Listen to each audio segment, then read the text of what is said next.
ছোট থেকে মার মুখে শুনেছি বাপের বাড়ি নাকি মেয়েদের নিজের বাড়ি নয়।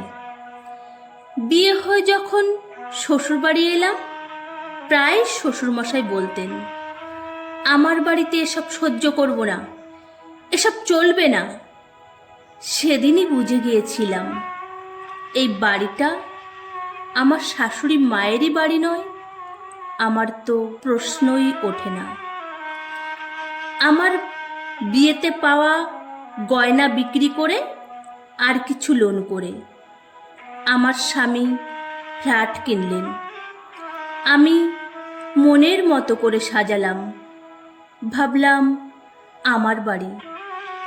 বুধবার করে দুপুরবেলা খালপাড়ের কাজের মেয়েদের নিয়ে শুরু করলাম সেলাই ক্লাস।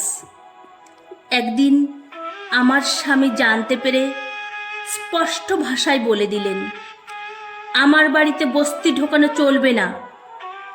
সেদিন আবার বুঝলাম এই চার দেওয়াল আর ছাদটাও আমার বাড়ি নয়।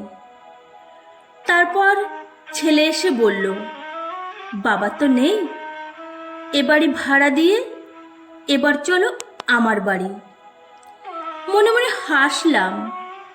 তারপর একটু থমকে কাউকে কিছু না বলে বেরিয়ে পড়লাম পথে। হয়তো নিরুদ্দেশের বিজ্ঞাপন মারা হবে, কিন্তু জানেন, আমি নিরুদ্দেশ নই। আমি নিরুদ্দেশ নই, আমারও উদ্দেশ্য আছে।